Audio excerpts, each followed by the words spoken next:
Chers amis du Parti de la France, bonjour. Une nouvelle vidéo de réponse à vos questions. On attaque tout de suite par une question d'actualité s'il en est. Quelqu'un me demande si les émeutes raciales qui se déroulent aux États-Unis vont arriver en France. Eh bien oui. Même s'il y avait déjà des émeutes ethniques dans les banlieues ça existe déjà depuis des années, mais dans ce mouvement de protestation de la population noire américaine, enfin d'une certaine population noire américaine, évidemment ça se transpose en France, puisqu'on a pu le voir le 2 juin, pour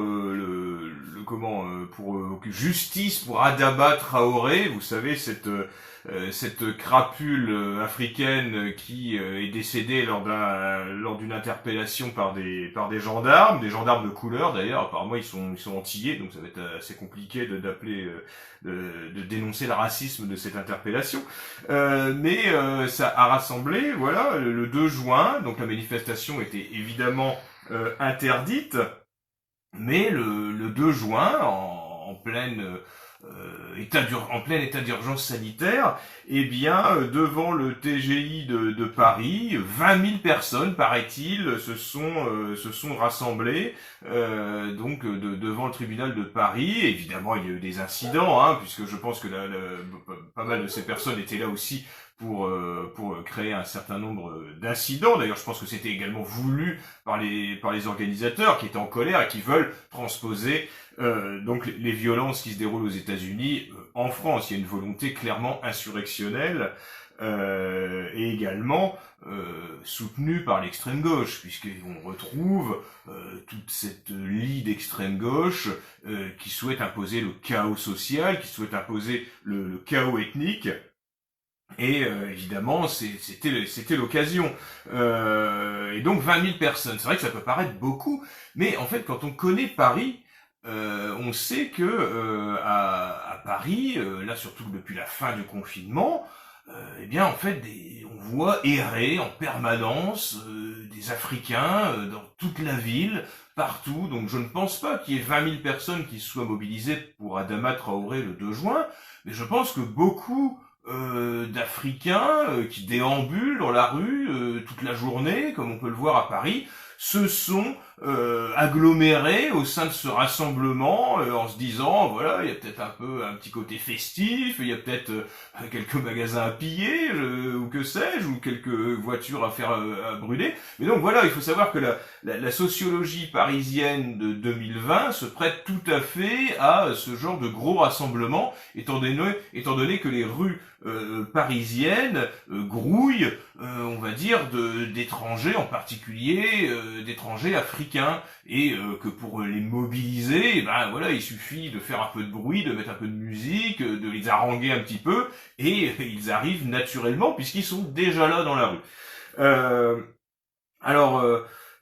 C'est sûr que ces émeutes partent aux États-Unis, partent d'un fait divers, si on peut dire, tragique, puisque c'est suite à une interpellation plus que musclée, avec un usage de la force a priori disproportionné par rapport à la résistance de la personne interpellée, et donc qui a conduit au décès d'un Afro-Américain, George Floyd, qui apparemment n'était pas un ange non plus, c'est un délinquant multirécidiviste là qui était interpellé parce qu'il avait fait usage d'un faux billet, mais bon, évidemment ça ne mérite pas je le concède, la peine de mort, mais cette personne était complètement droguée d'ailleurs au moment de son interpellation, donc un policier a fait un peu trop de zèle en s'appuyant avec son genou sur son cou pendant de longues minutes, ce qui a abouti à son décès. Pour l'anecdote, en plus, George Floyd était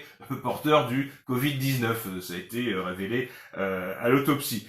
Mais ceci dit, ça a permis, comme c'est déjà arrivé de nombreuses fois dans le passé, à donc des activistes afro-américains, racistes, anti-blancs, qui ont été appuyés par la gauche américaine.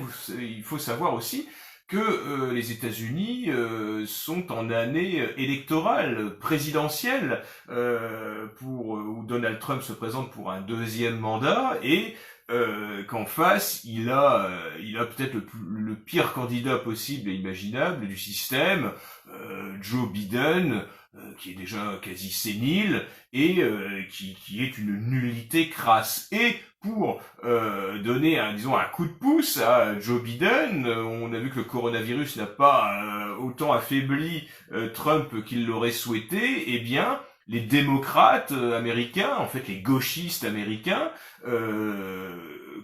aident les émeutiers, soutiennent les émeutiers, financent les émeutiers, leur fournissent des avocats de telle façon à ce qu'ils puissent sortir. Donc voilà, il y a de prison.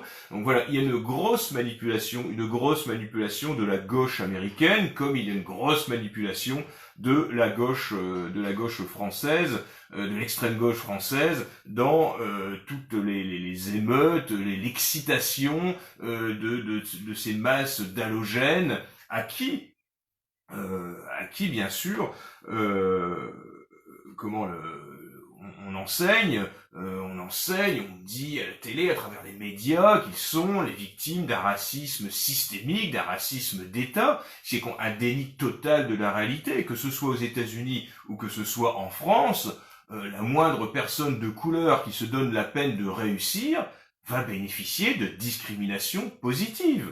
Même les plus médiocres en bénéficient. Vous savez, la discrimination positive, ça vient des États-Unis. C'est appliqué aux États-Unis. C'est appliqué dans les universités américaines. D'ailleurs, Donald Trump était un peu revenu là-dessus parce qu'il trouvait ça scandaleux. C'est beaucoup, la discrimination positive est appliquée aux États-Unis de manière draconienne et également en France. Donc dire que les populations noires ou maghrébines sont victimes de discrimination, de racisme, c'est faux. C'est l'inverse. De même pour les contrôles de police. Les policiers américains savent très bien, d'ailleurs c'est pour ça il y a beaucoup les blancs, disons qu'en tant que blanc, vous avez plus de chances de vous faire lors d'un contrôle qui peut mal se passer, le policier va plus facilement faire usage de son arme qu'avec un Afro-Américain, étant donné qu'il sait très bien qu'il va y avoir derrière le rouleau compresseur politico-médiatique antiraciste qui, même si l'usage de son arme est justifié, va aboutir à la condamnation. Les États-Unis, pour ça, ne sont pas mieux que la France, il ne faut pas croire. Naturellement, il est beaucoup plus, on va dire, sur une proportion mais énorme pour un Afro-Américain, il est beaucoup plus possible qu'il se fasse assassiner par un autre Afro-Américain que par un policier. Mais là, on est dans un tel déni de la réalité, puisque aux États-Unis, des statistiques ethniques existent, on est dans un déni de réalité total où on essaie de faire croire que les populations afro-américaines sont opprimées, sont victimes de lynchage, d'assassinats par des policiers racistes. Mais tout cela est faux. Tout cela est une invention médiatique, une invention d'associations, d'organisations afro-américaines qui tentent de faire croire des choses, des mensonges grossiers. Aux États-Unis, il y a des centaines de quartiers dans les villes américaines où un blanc ne peut pas se balader sans risquer de se faire lyncher ou tuer. Ça, c'est la réalité. Ça, c'est la réalité aux États-Unis. En revanche, il n'y a aucun quartier blanc aux États-Unis, dans quelque ville que ce soit, même reculée dans le sud des États-Unis, où si un noir se balade dans la rue, il va se faire lyncher parce qu'il est noir. Alors que c'est l'inverse dans la plupart des quartiers noirs dans les zones urbaines, où si un blanc se balade seul, il se fera agresser, battre, voire tuer, quasi immédiatement. Et ça c'est la réalité des États-Unis aujourd'hui. Donc, toutes ces émeutes, qu'elles soient aux États-Unis ou qu'elles soient en France, nous prouvent une fois de plus que le vivre ensemble, le cosmopolitisme, le melting pot, pour reprendre un mot qui est maintenant un peu obsolète, n'existe pas, à part dans les séries Netflix. Mais ce cosmopolitisme, ce mélange multiculturel, multiracial, ne fonctionne nulle part. Et on le voit aussi aux États-Unis. Et toute cette poudrière ethnique est entretenue par l'antiracisme institutionnel. L'antiracisme institutionnel qui excite des populations plutôt que de faire aimer aux populations d'origine étrangère, d'origine ethnique différente de celle de la majorité de la population, leur apprendre l'amour du pays, l'amour de la culture. Non, on leur apprend, on leur met dans la tête des sentiments revanchards, des sentiments de défi par rapport aux blancs, puisqu'on nous dit que les races n'existent pas, mais quand il s'agit d'attaquer ou de dénigrer le blanc, là d'un seul coup, les races existent. Alors, pour revenir à la France, on peut voir aussi se désoler de cette droite totalement tétanisée. Les réactions, pour l'instant, de Madame Le Pen, de Monsieur Dupont-Aignan, ou d'autres de la droite dite classique ou censée représenter la droite, ils sont complètement bloqués, tétanisés par leur antiracisme personnel. C'est-à-dire qu'ils, là, leur logiciel de pensée ne fonctionne pas, puisque pour ces gens, il suffit d'aimer la France pour être français. Pour ces gens, il suffit, d'aimer la CAF pour être français. Pour eux, ça suffit. Pour eux, il suffit d'aimer. Voilà, comme si moi je disais, il suffit que j'aime le Congo pour être congolais. Tout le monde trouverait ça ridicule. Comme si je disais, il suffit que j'aime le Japon pour être japonais. Mais c'est ridicule. Mais par contre, même ceux qui sont censés représenter les autochtones sont tenus par cette idéologie mortifère antiraciste.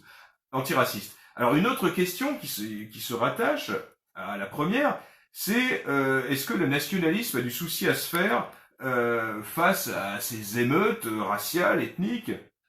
Alors moi, je dirais que non. Bien au contraire.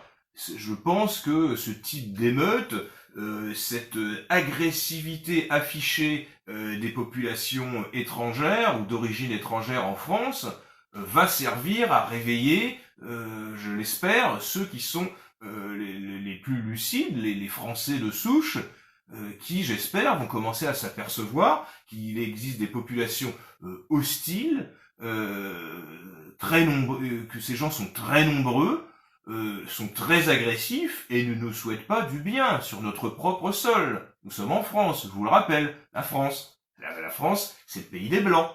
La France, c'est pas le pays des Africains, c'est pas le pays des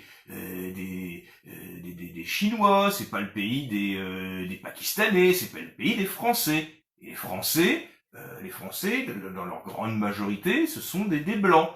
Au cours des siècles, ce sont ceux qui ont bâti la France, la civilisation française, ce sont des Blancs. C'est le pays des Blancs. Ça, il est bon de le rappeler. Personne ne vous le rappellera. C'est pas Marine Le Pen qui va vous dire ça. Non, pas du tout. Mais il faut bien se rendre compte de ça. Et je crois. Donc il y a une autre question. D'ailleurs, je vais y répondre tout de suite. Ce que je pense du communautarisme blanc. Mais il va se mettre en place tout seul devant cette hostilité affichée. Par des populations étrangères qui veulent ni plus ni moins que nous remplacer et de faire de nous de nous faire courber les chines, de nous faire mettre à genoux, comme c'est la grande mode quand on voit tous ces petits blancs dégénérés qui se mettent à genoux, voilà, qui courbent les chines devant la magnificence d'Africains haineux et revanchards. Blanc, malheureusement, je pourrais dire, pour tous les tenants d'une société pacifique et paisible, où toutes les ethnies vivraient ensemble, se mettre en place de manière naturelle, face à une telle tension entre les communautés. Et de toute façon, c'est déjà en place. Mais vous savez, même chez les gens de gauche, même chez les bobos de gauche, ils se mélangent pas.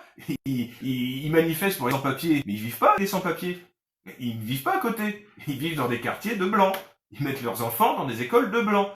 Donc le communautarisme blanc se fait de manière naturelle, même chez ceux qui le dénoncent. Ça, c'est un fait. Je ne vous parle pas voilà, c'est pas une vue de l'esprit, c'est pas une projection, c'est un fait. En France, les Blancs se regroupent entre eux parce qu'ils savent bien que c'est un danger que d'être aux côtés trop enfin, la promiscuité avec les populations étrangères, halogènes, cause des problèmes. Et même ceux qui se font les chantres de l'antiracisme impliquent ce communautarisme. Alors, une autre question, toujours sur le même thème, à qui profite la guerre raciale?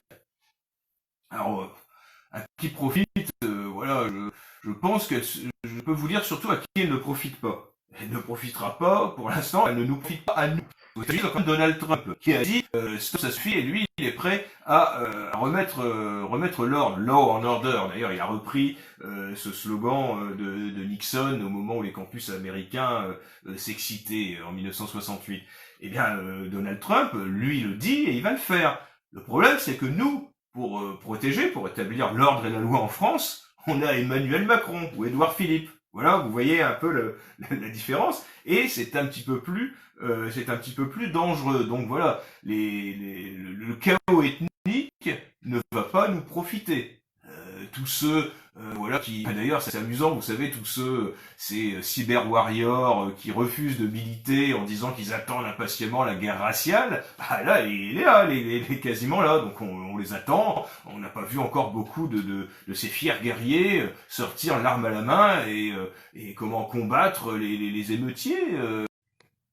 Désolé pour l'interruption précédente, nous reprenons de nouveau en direct en espérant qu'il n'y ait pas de nouvelle interruption de problème de connexion. Donc encore une question qui avait un rapport avec la première concernant le grand remplacement, donc aussi qui se cache derrière. Il est évident que des forces cosmopolites souhaitent la destruction des nations et des peuples, donc quoi de mieux pour détruire une nation que de remplacer son peuple et instaurer le chaos pour instaurer derrière un nouvel ordre mondial. On y a vu, mais il n'y a pas que le grand remplacement qui sert cette cause mondialiste. Il y a aussi, par exemple, voilà, la panique sanitaire avec le confinement suite au Covid-19. Ça a permis aussi de tester la soumission des peuples. On a pu voir que l'imposition d'une dictature sanitaire était tout à fait possible. C'est un test aussi pour ces gens-là. Alors, une autre question. Quelqu'un me demande comment faire sortir les Français de leur léthargie. Alors, je crois qu'il faut déjà ne pas perdre espoir et répéter inlassablement à nos compatriotes qui ils sont et d'où ils viennent. Je crois que c'est très important. On ne peut compter ni sur l'éducation nationale, ni sur nos médias, ni sur quasi personne dans la société actuelle pour rappeler quelles sont les racines de notre identité, de notre civilisation. Donc ça, rappeler systématiquement cela à nos compatriotes et dire la vérité. Dire la vérité et ne pas s'adapter aux oukases sociétaux actuels. Je crois qu'il faut dire la vérité coûte que coûte, même si on peut paraître être hors du temps, être hors de son temps, mais cette décadence actuelle, enfin en tout cas je parle pour le parti de la France, ce ne sera jamais notre temps.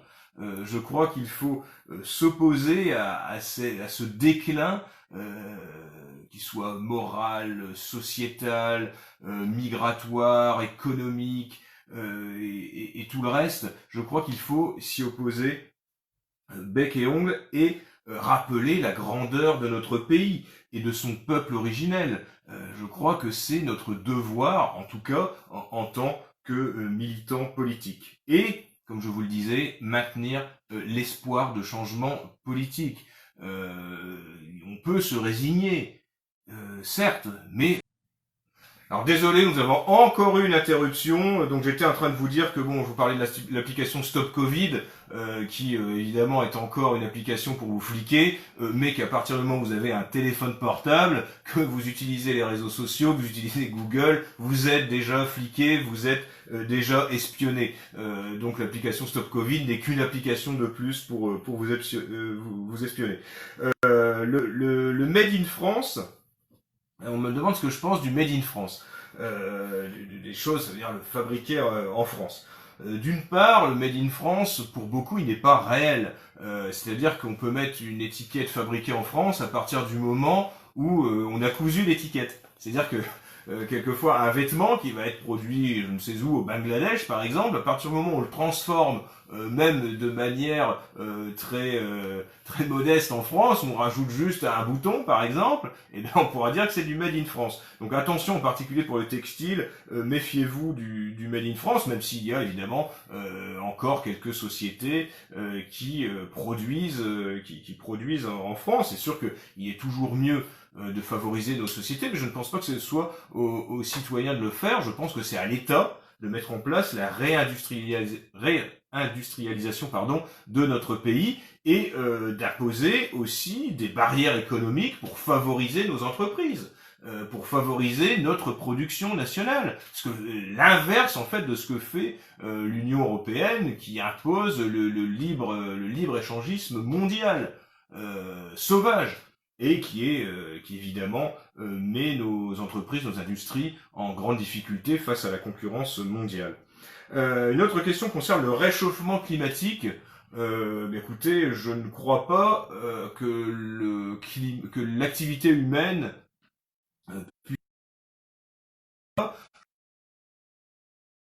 qui a été mis en place pour culpabiliser les populations. Alors désolé, ça a coupé encore une fois. Sachez que la vidéo sera remise en une seule sur YouTube. Ce sera peut-être plus agréable à regarder. Je suis vraiment désolé, mais là j'ai vraiment un souci de connexion. Je n'ai pas encore la 5G chez moi et la 4G fonctionne assez mal. Donc j'étais sur la maltraitance animale. Donc voilà, le Parti de la France est clairement favorable à des peines de prison lourdes pour ceux qui maltraitent des animaux et en particulier ceux qui abandonnent des animaux. Je suis moi-même sensibilisé au sujet puisque j'ai plusieurs animaux de compagnie, j'en ai 6, j'ai un chien, 3 chats, 2 lapins, et je pense que quand on prend une responsabilité quand on adopte un animal et que cette responsabilité ensuite court sur la durée et qu'il est totalement impensable d'abandonner, à moins d'avoir véritablement des raisons. C'est pour ça qu'il existe des refuges, des raisons valables. Il existe des refuges de la SPA qui devraient d'ailleurs recevoir un peu plus de subventions à mon sens. Mais j'estime que voilà, les personnes qui abandonnent leurs animaux en forêt, au bord de la route, ou ce genre de choses, doivent encourir de la prison ferme, et je crois qu'il y aura beaucoup moins, et en particulier s'ils tuent leur animal aussi, parce qu'il y en a qui font ça aussi, en particulier dans les cités où il n'y a pas beaucoup de Français, eh bien voilà, ces gens-là doivent avoir des peines de prison ferme. Je crois que ça calmerait beaucoup, et peut-être certains hésiteraient avant d'adopter un animal de compagnie comme ils achètent un bien de consommation. Ce n'est pas le cas. Je pense que c'est un animal de compagnie fait partie de la famille et qu'ensuite il doit être traité comme tel. Une autre question, qu'est-ce qui serait de gauche chez moi? Eh bien, même si c'est pas c'est pas vraiment être de gauche ou de droite, mais c'est que je n'ai pas de mépris de classe. C'est-à-dire que je ne considère pas, je n'ai pas de mépris par rapport à quelqu'un qui aura, qui va travailler, qui a un petit salaire, ou qui... Je ne vais pas... Alors c'est particulièrement chaotique aujourd'hui.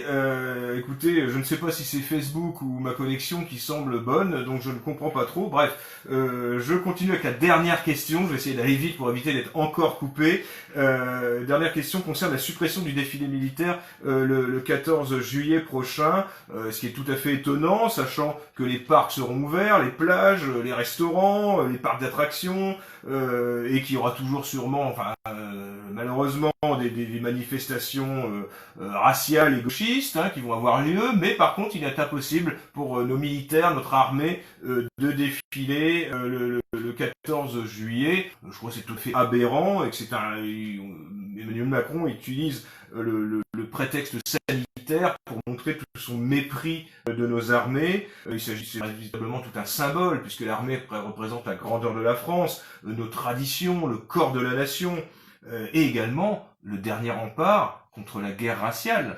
Ça aussi, c'est très important. Donc je crois que c'est tout un symbole et il faut s'inquiéter aussi de savoir si ça va pas être une suppression définitive. Alors par quoi ce défilé va être remplacé? Je crains le pire.